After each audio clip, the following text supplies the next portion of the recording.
my beloved brethren, every good gift and every perfect gift is from above, and comes down from the Father of lights, with whom there is no variation or shadow of turning.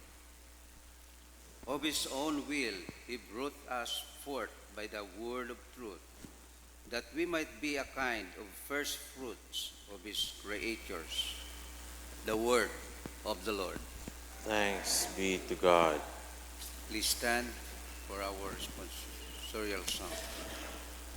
Our response, Blessed the man you instruct, O Lord. Together, the man you instruct, O Lord.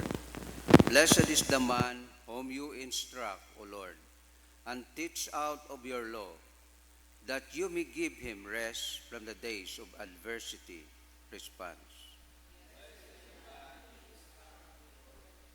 For the Lord will not cast off his people, nor will he forsake his inheritance, but judgment will return to righteousness, and all the upright in heart will follow it.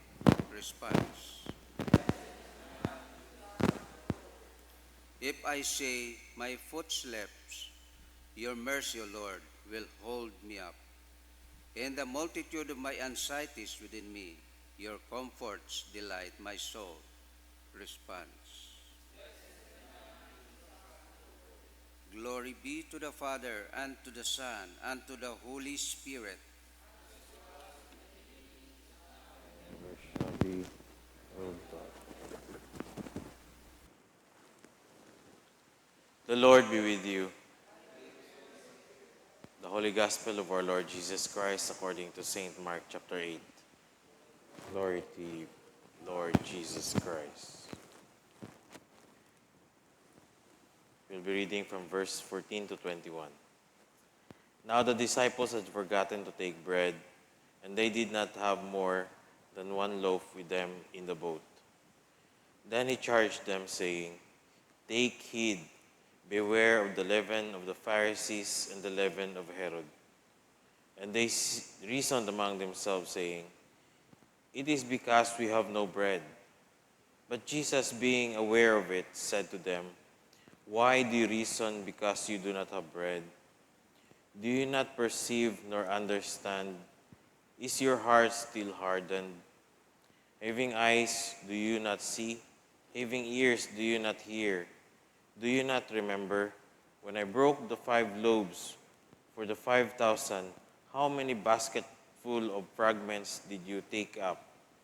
They said to him, 12. Also when I broke the 7 for the 4,000, how many large baskets full of fragments did you take up? And they said, 7. So he said to them, How is it you do not understand? The Gospel of the Lord. Please be seated.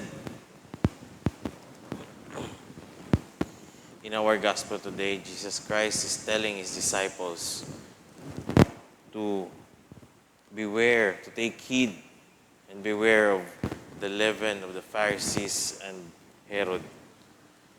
Itong leaven na to, itong yeast, konti lang yan, pero it will affect yung dough. Napalaking effect talaga.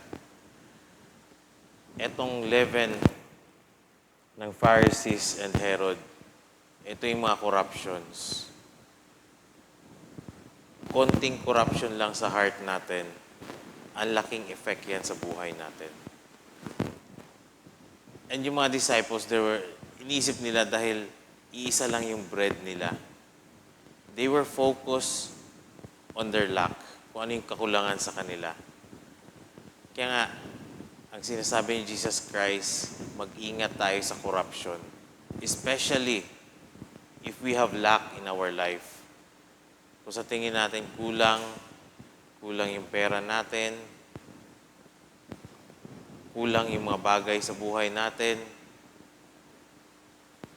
Ito yung mga, sabi nga sa first reading natin, yung temptations. It comes from the heart. Be careful.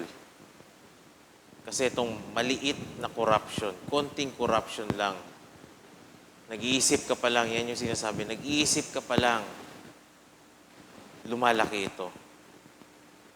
Una, nakita mo lang, and then eventually, gusto mo nang kunin.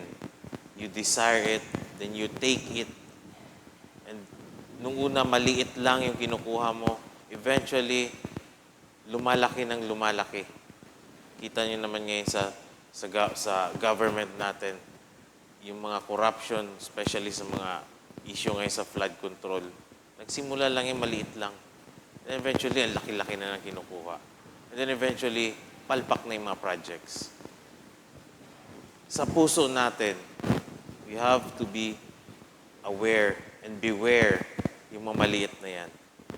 Jesus Christ is telling us to remember yung mga miracles na ginawa niya. So Jesus Christ reminded His disciples how many loaves of bread, how many basket full of bread yung naipon nyo after breaking only 7 and 12. Ang dami. Jesus Christ is telling us to remember His miracles, to remember yung kabaitan ng Diyos sa buhay natin. Jesus Christ is telling us that He is our provider, that He is more than enough for us. Yun ang tandaan natin, hindi yung kakulangan sa buhay natin, but rather yung kabaitan ng Diyos. Amen?